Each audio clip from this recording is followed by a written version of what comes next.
Today on Sleepypedia, Sphinx.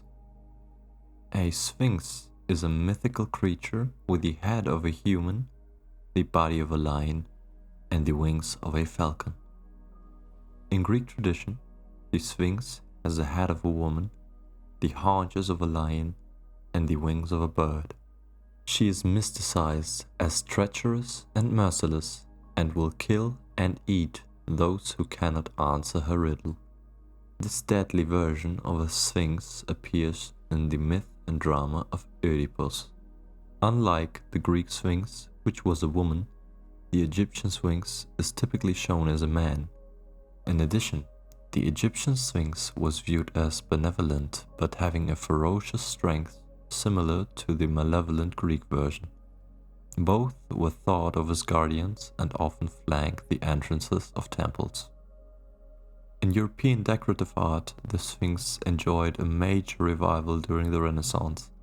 Later, the Sphinx image, initially very similar to the original ancient Egyptian concept, was exported into many other cultures, albeit they are often interpreted quite differently due to translations of descriptions of the originals and through the evolution of the concept in relation to other cultural traditions.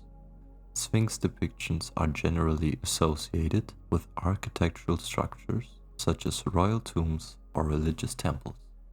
Etymology. The word sphinx comes from the Greek associated by folk etymology with the verb sphingo, meaning to squeeze, to tighten up. This name may be derived from the fact that lions kill their prey by strangulation, biting the throat of prey and holding them down until they die. However, the historian Susan Wise Bauer suggests that the word sphinx was instead a Greek corruption of the Egyptian name Shizfunk, which meant living image and referred to the statue of the Sphinx, which was carved out of living rock that was present at the construction site, not harvested and brought from another location than to the beast itself. Egypt. The largest and most famous sphinx is the Great Sphinx of Giza, situated on the Giza Plateau adjacent to the Great Pyramids of Giza, on the west bank of the Nile River, facing east. The Sphinx is located southeast of the pyramids. While the date of its construction is not known for certain, the general consensus among Egyptologists is that the head of the Great Sphinx bears the likeness to the pharaoh Khafre, dating to between 2600 and 2500 BC. However, a fringe minority of late 20th century geologists have claimed evidence of water erosion in and around the Sphinx enclosure, which would prove that the Sphinx predates Khafre at around 10,000 to 5000 BC, a claim that is sometimes referred to as the Sphinx water erosion hypothesis, but which has little support among Egyptologists and contradicts other evidence. What name their builders gave to the statue is not known. At the Great Sphinx site at 1400 BC, inscriptions on a stele belonging to the 18th dynasty pharaoh Thutmose IV lists the names of three aspects of the local sun deity of that period, Khpera Re Atum. Many pharaohs had their heads carved atop the guardian statues for their tombs to show their close relationship with the powerful solar deity Sekhmet, the lioness. Besides the Great Sphinx, other famous Egyptian sphinxes include one bearing the head of Pharaoh Hatshepsut, with her likeness carved in granite, which is now in the Metropolitan Museum of Art in New York, and the Alabaster Sphinx of Memphis, currently located within the open-air museum at that site. The theme was expanded to form great avenues of guardian sphinxes lining the approaches to tombs and temples, as well as serving as details atop the posts of flight of stairs to very grand complexes. 900 sphinxes with ram heads, also known as Cairo sphinxes, believed to represent Ammon, were built in Thebes, where his cult was the strongest. At Karnak, each Cairo sphinx is fronted by a full-length statue of the pharaoh. The task of the sphinxes was to hold back the forces of evil. The Great Sphinx has become an emblem of Egypt, frequently appearing on its stamps, coins, and official documents. Europe. The revived Mannerist Sphinx of the late 15th century is sometimes thought of as the French Sphinx. Her coifed head is erect and she has the breasts of a young woman. Often she wears eardrops and pearls as ornaments. Such sphinxes were revived when the grotesque decorations of the unearthed Domus Aurea of Nero were brought to light in late 15th century Rome, and she was incorporated into the classical vocabulary of arabesque designs that spread throughout Europe in engravings during the 16th and 17th centuries. Sphinxes were included in the decoration of the loggia of the Vatican Palace by the workshop of Raphael, which updated the vocabulary of the Roman cortège. The first appearances of sphinxes in the French art are in the school of Fontainebleau in the 1520s and 1530s, and she continues into the late Baroque style of the French Renaissance 1715 to 1723. The first appearances of sphinxes in French art are in the school of Fontainebleau in the 1520s and 1530s, and she continues in the late Baroque style of the French Renaissance 1750 to 1723. From France, she spread throughout Europe, becoming a regular feature of the outdoors decorative sculpture of the 18th century palace gardens, as in the Upper Belvedere Palace in Vienna, Sanssouci Park in Potsdam, La Granja in Spain, Branicki Palace in Vladivostok, or the late Rococo examples in the grounds of the Portuguese Queluz National Park of perhaps the 1760s, with ruffs and closed chest ending with a little cape. Sphinxes are a feature of neoclassical interior decorations of Robert Adam and his followers, returning closer to the undressed style of the cortège. They had an equal appeal to artists and designers of the Romanticism and subsequent symbolism movements in the 19th century. Most of these sphinxes alluded to the Greek Sphinx and the myth of Oedipus rather than the Egyptian, although they may not have wings. In the Bronze Age, the Hellenes had trade and cultural contracts with Egypt. Before the time that Alexander the Great occupied Egypt, the Greek name Sphinx was already applied to these statues. The historians and geographers of Greece wrote extensively about Egyptian culture. Herodotus called the ram-headed sphinxes Chirosphinxes and called the hawk-headed ones Hierakosphinxes. There was a single sphinx in Greek mythology, a unique demon of destruction and bad luck. Apollodorus describes the sphinx as having a woman's face, a body and tail of a lion, and the wings of a bird. Pliny the Elder mentions that Ethiopia produces plenty of sphinxes with brown hair and breasts, corroborated by 20th century archaeologists. Statius describes her as a winged monster with pallid cheeks, eyes tainted with corruption, plumes clotted with gore, and talons on livid hands. Sometimes the wings are specified to be those of an eagle and the tail to be serpent-headed. According to Hesiod, the Sphinx was the daughter of Otarus and an unknown she, either the chimera, Echnida, or Kido. According to Apollodorus and Lassus, she was the daughter of Echnida and Typhon. The Sphinx was the emblem of the ancient city-state of Chios and appeared on seals and the obverse side of coins from the 6th century BC until the 3rd century AD. Riddle of the Sphinx. The Sphinx is said to have guarded the entrance of the Greek city of Thebes, asking a riddle to travelers to allow them passage. The exact riddle asked by the Sphinx was not specified by early tellers of the myth and was not standardized as the one given below until in late Greek history. It was said in late lore that Hera or Ares sent the Sphinx from her Ethiopian homeland — the Greeks always remembered the foreign origin of the Sphinx — to Thebes in Greece, where she asked all passerby the most famous riddle in history.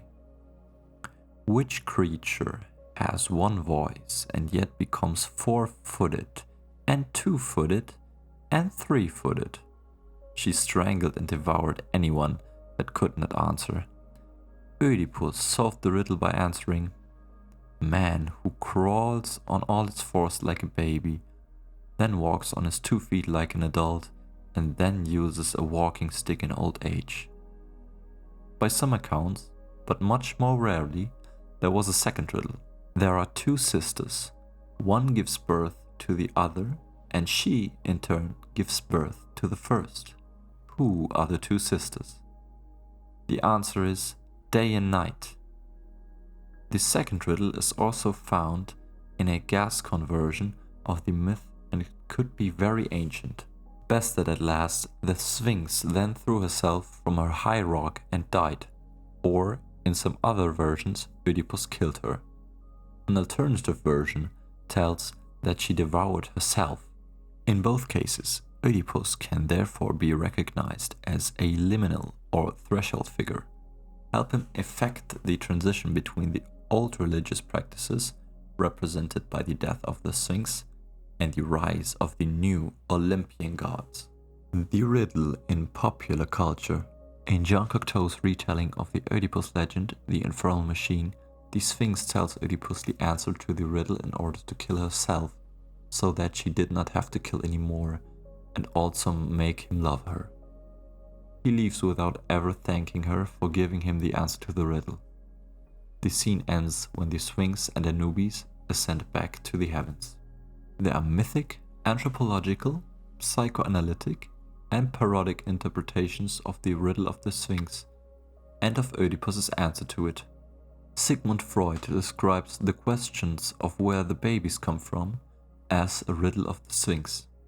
Numerous riddle books use the Sphinx in their title or illustrations. Asia.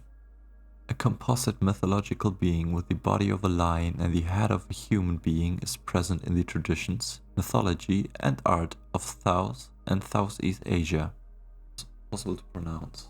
Okay, for the next sentence I have to warn you guys because it's impossible for me to pronounce these words correctly. I don't know how to read some of the letters, but I'm gonna try anyway. But yeah, forgive me if I pronounce your language, your words wrong. I'm sorry, really.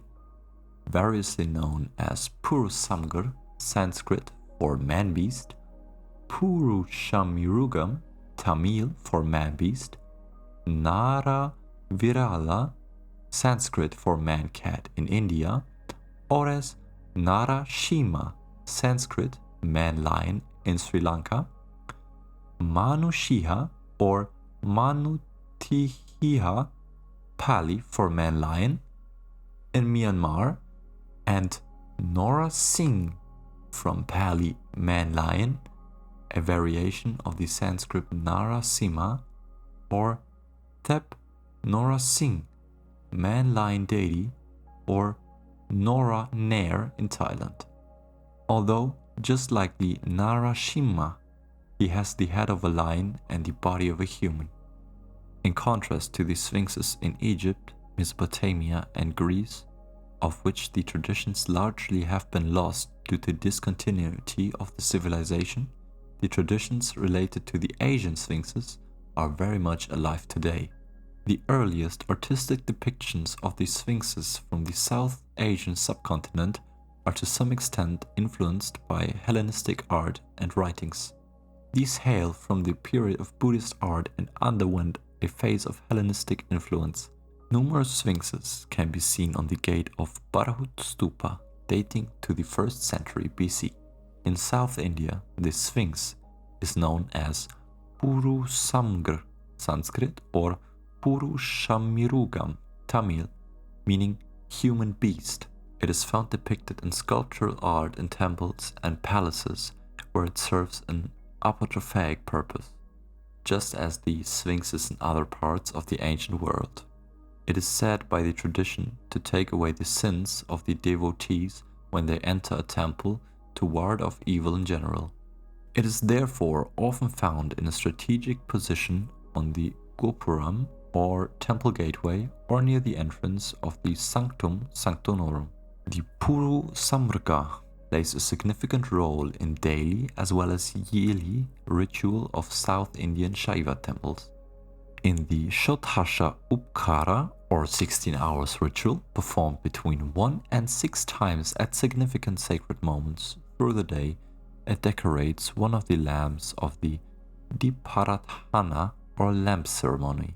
And in several temples, the Puru Samarga is also one of the Vahana or vehicles of the deity during the processions of the Brahmotsava or festival. In Kanyakumari district, in the southernmost tip of the Indian subcontinent, during the night of Shiva Arati, devotees run 75 kilometers while visiting and worshipping at 12 Shiva temples. This Shiva Otam, or Run for Shiva, is performed in commemoration of the story of the race between Sphinx and Bhima, one of the heroes of the epic Mahabharata. The Indian conception of a sphinx that comes closest to the classical Greek idea is the concept of a Sharapara, a mythical creature, part lion, part man, part bird, in the form of Sharapara that god Shiva took on to counter Narashima's violence. In Sri Lanka and India, this sphinx is known as Narashima or man-lion. As a sphinx, it has the body of a lion and the head of a human being, and is not to be confused with Narashima, the forest reincarnation of the deity Vishnu. This character or incarnation is depicted with a human body and the head of a lion. The Sphinx Narashima is part of the Buddhist tradition and functions as a guardian of the northern direction and was also depicted on banners. In Burma, Myanmar, the Sphinx-like statue, with a human head and 2 lion hindquarters, was also known as Manushiha. It is depicted on the corners of Buddhist stupas, and its legend tell how it was created by Buddhist monks to protect a newborn royal baby from being devoured by ogresses. Nora Nair, Nora Singh, and Tep Nora Singh are 3 of the names under which the Sphinx is known in Thailand. They are depicted as upright walking beings with the lower body of a lion or deer and the upper body of a human. Often they are found as female-male pairs. Here, too, the Sphinx serves a protective function. It also is enumerated among the mythological creatures that inhabit the ranges of the sacred mountain Himapan. Freemasonry. The Sphinx imagery has historically been adopted into Masonic architecture and symbology. Among the Egyptians, sphinxes were placed at the entrance of temples to guard their mysteries, by warning those who penetrated within that they should conceal a knowledge of them from the uninitiated. Champollion said that the Sphinx became successively the symbol of each of the gods. The placement of the sphinxes expressed the idea that all the gods were hidden from the people and that the knowledge of them, guarded in the sanctuaries, was revealed to initiates only. As a Masonic emblem, the Sphinx has been adopted as a symbol of mystery, and as such often is found as a decoration sculptured in front of Masonic temples or engraved at the head of Masonic documents.